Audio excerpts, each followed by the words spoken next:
Hi there, Becky here from 168 Fitness. Over the past few weeks, I've been talking about achieving your health, fitness, and weight loss goals before Easter. And if you haven't already started, as always, I'm here to motivate you to get started. It's never too late, even to achieve something between now and Easter, feeling the benefits in some way. If you got started today, I'm confident you would be feeling healthier at least, and feeling like you've made a conscious and positive effort to achieving and just feeling better about yourself. So get started today if you haven't already. And obviously it goes beyond Easter. It's not just about Easter and a holiday maybe you've got booked, or an event that you've got planned. It's not just about that. It's just that gave a sort of short to medium term focus for a lot of people, but it goes beyond that. So even if you're starting now, then maybe be thinking about further along the line. But Easter just gives us a little bit of a focus for now. So yeah, getting started if you haven't already, and if you have been already making positive progress, hopefully you're feeling the benefits already of putting in those efforts.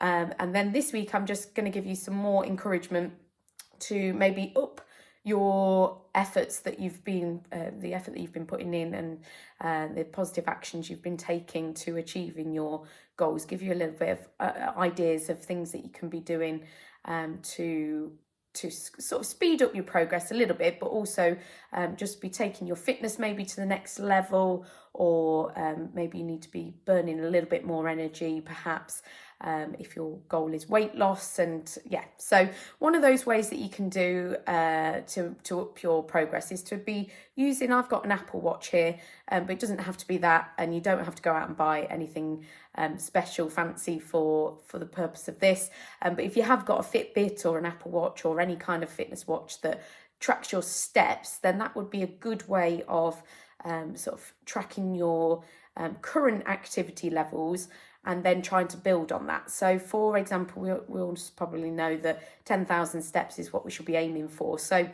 if you're already doing 10,000 steps, then fantastic, but obviously you can do more than 10,000. It's not like 10,000 is the limit. So we'll say, for example, that you're doing, maybe we'll say 5,000. So if you were doing 5,000 steps a day on average, so maybe you'd take just the week and divide it by 7, and that's your average. Some of the watches do give you your average already. I don't think Apple Watch actually does, but it's quite simple. You can just get a calculator and work it out, obviously. But have a look at what you've done last week as an average, and then we'll say, for example, it's 5,000. Then what I would be suggesting to clients is that for this next week that you're trying to average about 10% more. So you can either look at it you can either look at it as a whole week total. If you know that kind of you work quite a lot in the week, and then obviously you've got your weekends off, and that's when you do a lot of your activity, then obviously if that is the case, then you're going to probably do most of your steps at the end of the week, at the weekend perhaps. So that's okay. Obviously, ideally, it'd be good to try and spread it out across the week. But you might want to look at increasing it by 10% as a whole, or you could look at 10% each day. For example, so if it was, say it was 5,000 on average each day, so that we'll say that was 35,000 steps you've done in the week, obviously 5,000 times 7. Then you'd be looking to try and increase that to 38,500 for this week, as a total for the week, 38,500 steps. So you could be using that as your goal, that you want to do 38,500 steps in the week, or you could be focusing on each day. You don't stop until you do the 5,500 average steps. So some days you might end up doing more than 5,500, but every day you're trying to get 5,500 steps. That would be my preference, to try and do it on a daily basis, because then you're more motivated to do some exercise and activity every day. It's going to keep your metabolism up. So if you're looking to burn some calories as well, if you're doing this for sort of weight loss or weight maintenance even, you're keeping your metabolism ticking over an increased level, so that you're burning more calories even when in between walking and in between activity. And also it means you're not just sort of binge exercising. You're not just thinking like sort of doing nothing all week and then thinking, oh, I've got to go and walk for 3 hours now to try and get all those steps in. So it just keeps it in your mind as well. And then also what we know, we feel good, the benefits of doing exercise on a regular and sort of daily basis, if possible.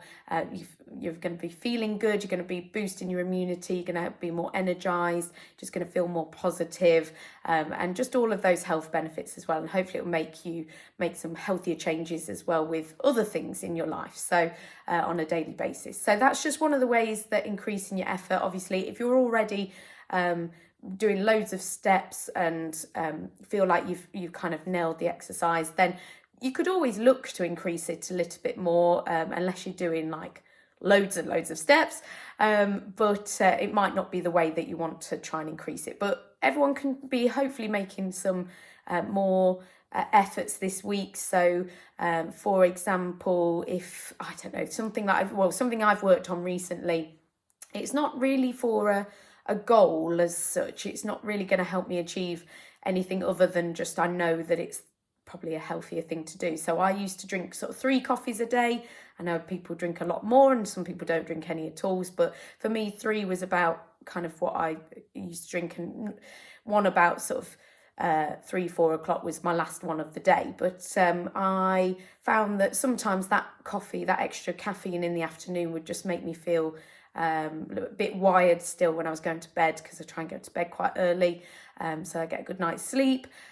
So I made the decision to change that coffee for that last one for a cup of tea, because then it's got a little bit less caffeine in, and that's been a bit of a action point and a goal for me to only have 2 coffees a day and maybe a cup of tea in the afternoon instead. So that might be something that you look to make some progress with, that you maybe with your caffeine intake, that you reduce your caffeine intake, because we all know that would benefit most people if you're drinking quite a lot. Or I touched on it just then, sleep as well. It might not be that we're talking about exercise, it might be that you try and get a bit more sleep. If you're only sleeping for sort of 4 or 5 hours a night, maybe we need to be going to bed that little bit earlier and just trying to get that sleep routine in place. And so, yeah, it's not always about exercise or diet. It can be just about the other things around it, or drinking lots more water, or not even lots more water, but just a bit more water.